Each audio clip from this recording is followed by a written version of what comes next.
Narito ang Balitang Pinoy TV.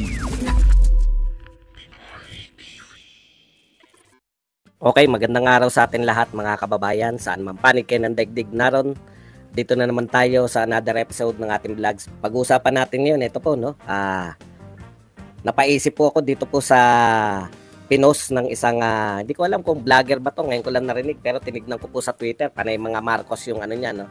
Yung kanyang pinopost na, ito raw po si Pangulong Marcos daw po at saka si Speaker Martin and the true unity team. Nagulat ako, sabi ko. Teka, tapos binalikan ko yung mga nagdaang panahon. Oo nga, no? Si Sara Duterte pa nga ba yung sinasabing ni Pangulong Marcos na matatag pa ang unity team? Si Sara Duterte pa ba ang kanyang tinutukoy doon? Yan po ang mga pag-uusapan natin at iba pa pong tweet. Yan po ang mga pag-uusapan natin. Pero bago yan, kung bago ka pa lang dito sa ating channel, mag-subscribe ka na. Dahil ito lang ang tanging channel na may kinikilingan, may pinapanigan. Una sa balita, huli sa impormasyon, kaya ano pang hinihintay nyo? Pindot na, okay. Okay, unahin na po natin, no? Ito pong sinasabi po nitong isang nag-tweet na nagngangalang Tropang Pinoy, Elmer Rocafort, no? Nagulat ako eh.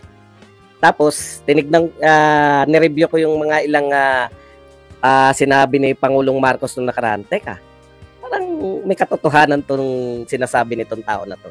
Ito po ang sinabi ni Tropang Pinoy sa kanyang post. Batman and Robin. Ito po yung nakalagay dyan. Yung forma po, yung nagbubulungan po si hindi ko pwede kasing ano eh. Yan po yung kanyang tweet. At ang laman po ng tweet ay yung sumusunod. Batman and Robin, they're working so hard for the good of the Filipinos, notwithstanding the slight problem being brought by some people who are desperate for power. Hindi, no? Sino kaya pinariringgan ninyo? Mukhang ganito po yung ano eh. Ngayon ko lang napagtagni-tagni eh. Hindi kaya ganito yung yung pananaw ng mga tinatawag nating tambi vloggers, no? Na ang tunay na unity team ay si PBBM at saka kaya tanggap nila si Martin na siya yung heir apparent, no? Tanggap nila na Echepuera si Inday, kaya pala ganun sila. Kasi kung iniisip ko, kung ina-announce ni Pangulong Marcos na matatag yung unity team, bakit pa na yung bira ng mga tambi vloggers kay Inday Sara? Tapos eto nagpahayag tong nagtutweet na to na panay post ng Marcos. Tsaka hindi to simpleng nagtutweet kasi ang mga usually nagtutweet pa isa-isa o dalawa lang sa maghapon. Eto maghapon mga 40 yata tinitweet nito. Talaga mukhang trabaho niya mag-tweet. Okay. Batman and Robin. Hindi po si Inday Sara at saka si BBM ang magka-unity team. They're working so hard for the good of the Filipinos, notwithstanding the slight problem being brought by some people who are desperate for power. The real unity team. Ito raw po, sila daw po. Si PBBM daw po at si Martin ang real unity team. Alam nyo, bigla ko na-realize yung sinabi ni Pangulong Marcos kung kumusta naman ng samahan nila ni BP Sara. Wala naman siyang problema. Tapos, yung unit team naman lumalakas kasi ang daming lumilipat sa kanila eh. Hindi ba? Ang dami raw lumilipat sa unit team. Di ba yung unit team na lilipatan mula nga sa mga Duterte papunta kay Martin, papunta sa organisasyon niya? Medyo mukhang kasama to dun sa naiitsurahan na yung unit team ay hindi na si Sara Duterte. Yung nagsimula tong pagbanat nila sa confidential fund. Siyempre nakakasakit, no? Pero pag naglantara na ng tunay na kulay, mas maganda nga eh. Di ba? Kasi kita mo ang reaction ni BP Sara kay Tambi. Hindi na siya nakikipag-utuan. O, ang pick up ng media nga, inisnab eh. Di ba? At least siya yung isnab. Hindi si Martin. Ang point ko lang, mas maganda nga to eh. Ako, real talk wala nang pretensyon. Hindi kami nagpe-pretend. Kasi, syempre, laging sa bola yan ng Pangulo eh. Di ba? Sabi nga natin, wala na mga ikikilos yung House of Representatives nang walang basbas ng speaker. Pero naniniwala rin tayo na bibihira wala pa ako nabalitaan na Speaker of the House na nagsarili, no? Na walang basbas naman ng Pangulo ng Pilipinas. Kaya bahala na kayo magsama. Kami, ako particular, wala akong problema eh. Kasi ang mga Duterte supporter ngayon, nakikita ko, karamihan ng Duterte supporter, hindi naman nakaasa yung 2028 na pagtakbo ni BP Sara kay PBBM. Hindi po yan Hindi po kami naniniwala na yan yung magmamatter, di ba? Ang magmamatter po yung kagustuhan ng mga Duterte na tumakbo at maglingkod pa. Kasi ang nakakatakot, baka madala sila na matapos maglingkod ng 6 na taon na walang pagnanakaw na ginawa, na panay sakripisyo ang ginawa, ang igaganti itong katakot-takot na kaso. Real talk po, no? Na pagtagni-tagni din natin yung paglabas ni Dilima. Tapos paglabas, nagpahinga lang ng actually hindi nagpahinga eh. Unang araw pa lang sa labas, bumanat na kagad eh. Yung hindi kayang gampanan ng mga leader ng Dilawan na kakayahan ni Laila Dilima. Yung lakas ng apog, wala sila nun. Sa mga kababayan natin, ang mas nagustuhan pa at mas pipiliin yung diskarte ni former President Duterte pagdating sa war on drugs.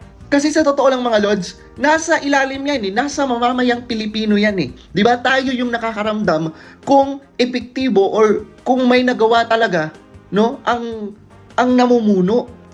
So yung former President natin na si President Duterte, naramdaman yun ng tao. Kaya nga, ang dami pa rin sumusuporta sa kanya hanggang ngayon. Kasi naramdaman ng pinakailalim ang pagbabago.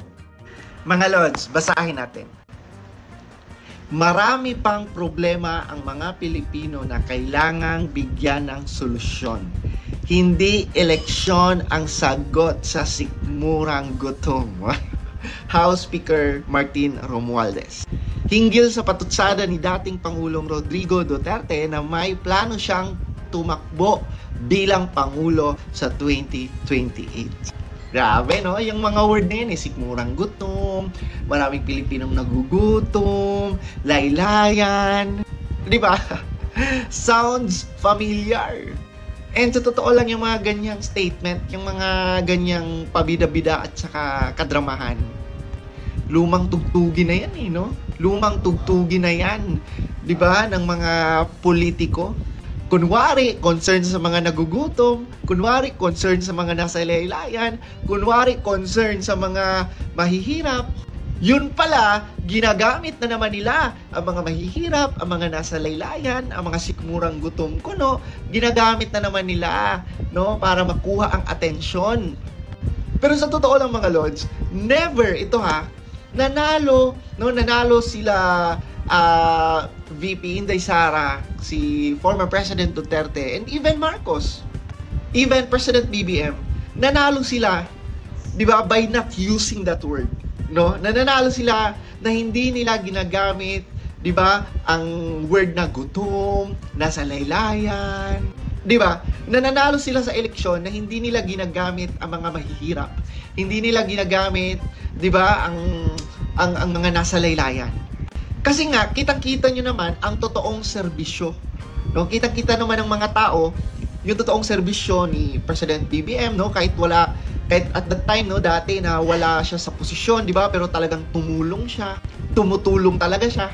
Di ba? At yan din ang mga Duterte, no? Si VP Inday Sara and even former President Duterte, tumutulong sila ng walang kapalit, tumutulong sila at nararamdaman mo talaga yung malasakit nila sa tao. Hindi katulad ng iba na palagi nilang sinasabi, no, tutulungan natin ang mga nasa laylayan, di ba? Yung mga sikmurang gutom. Di ba? Yung mga ganyang style, hindi na yan umuubra eh. Yung mga papogi, no, yung mga feeling concern, hindi na talaga yan umuubra ngayon. Kaya sa totoo lang, Speaker Romualdez, instead of using that word sikmurang gutom, just take the challenge at i-open book nyo isa publiko nyo kung saan na pupunta ang pondo nyo. Yon, ganun yon. Diba? Hindi yung gagamitin nyo na naman ang mga mahihirap, gagamitin nyo na naman ang mga nasa laylayan, gagamitin nyo na naman, di ba, yung mga sikmurang gutom kuno. Diba? Ba't di na lang ipakita nyo sa tao saan napupunta ang pondo nyo, ipakita nyo kung talagang concerned kayo sa tao, dapat malaman ng tao saan napupunta ang pondo nyo, saan napupunta ang budget nyo. Hindi yung ang dami nyo pang sinasabi. Di ba, ginagamit nyo na naman yung mga mahihirap. Hindi naman yan yung topic. Hindi naman yan yung issue. Ang issue ni former President Duterte, i-lifestyle check lahat ng nasa Kongreso.